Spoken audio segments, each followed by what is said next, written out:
Bonjour, je suis Marc Barbeau. Je suis le président de l'association PSE Gannet. Elle est issue du collectif de riverains du Stade Gannet et fort d'une pétition de plus de 500 signataires, avec des nouveaux signataires qui arrivent tous les jours. Nous avons déposé un recours pour excès de pouvoir auprès du tribunal administratif de Marseille. Nous nous opposons à ce bassin qui a été décidé sans concertation.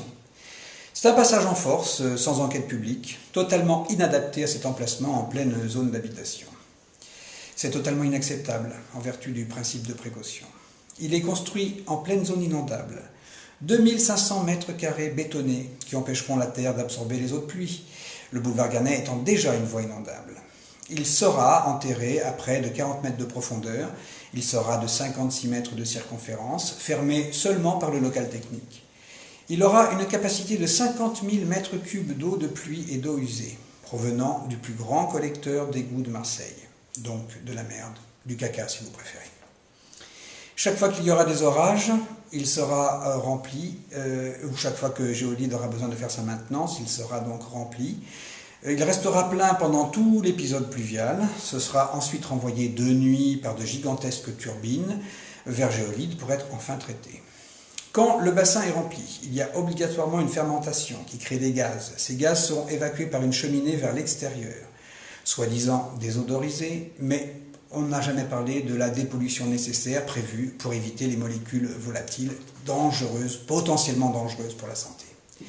Alors de plus, lorsque ces égouts arrivent sur le bassin, ils passent par une grille, on appelle ça un dégrillage, pour retenir toutes les matières importantes qui ne peuvent pas passer, qui ne peuvent pas être stockées dans le bassin. Elles seront par contre stockées dans des grands containers qui seront évacués par la suite du Stade Gannet vers une déchetterie. Personne n'a su nous dire quelle déchetterie. J'ai posé la question, on n'a jamais réussi à me dire laquelle. Ce serait intéressant de savoir laquelle. Alors, toute cette partie-là, par contre, tout ce travail-là n'est pas désodorisé et c'est effectué à l'air libre. Alors, on nous garantit l'étanchéité du bassin, en prenant comme modèle le bassin de Sadi-Carnot. Nous avons donc visité le bassin Sadi-Carnot. Il est en haut de la rue de la République, dans le parking place Sadi-Carnot. Alors, déjà, il est 4 fois plus petit. Et ensuite, lorsque nous sommes descendus dans le bassin qui venait d'être vidé, nous avons pu constater des fuites d'eau en jet, d'eau qui revenait dans le bassin. Ce qui veut dire que lorsqu'il était plein, évidemment, l'eau s'en allait dans la terre. Ces fissures sont liées au fait que c'est un bassin en béton et qu'il y a forcément des fentes dans le béton. Donc le bassin Gannet aura le même problème, il ne sera donc pas étanche à 100%, il y a donc une quasi-certitude de la pollution de la nappe phréatique. De plus, lorsque ce bassin sera construit, on rétablira l'usage du stade et on a prévu une petite cerise sur le gâteau, une antenne Bouygues pour la 4G de 19 mètres, presque 20 mètres de haut, comme ça nos enfants pourront tourner autour de cette antenne, qui est également à 50 mètres d'une école primaire et maternelle, et les habitations autour du stade sont à 10 mètres. Voilà. On peut prévoir une baisse significative de la valeur immobilière, c'est-à-dire que nous perdrons certainement de notre patrimoine.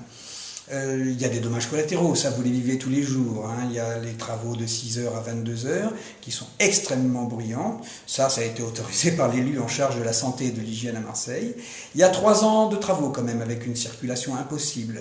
Boulevard Gannet, les trottoirs sont annexés. Je défie aujourd'hui un handicapé en chaise roulante de remonter le boulevard Gannet. Nous avons pris des décisions. Nous avons initié une coordination d'associations qui permettra la mise en commun des moyens juridiques et scientifiques de tout à chacun. 4 associations nous ont rejoints.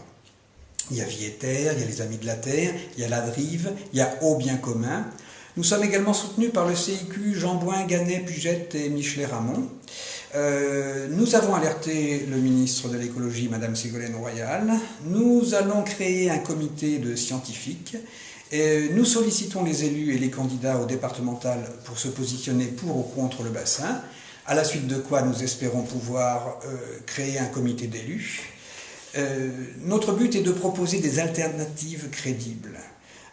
Nous voulons faire barrage à la CERAM et à MPM dans ce projet inconscient. Alors, si vous voulez suivre notre actualité, vous pouvez télécharger des documents techniques, dialoguer sur le forum de notre blog, psegannet.blogspot.fr Vous trouverez également tous les documents nécessaires à savoir sur la construction de ce bassin.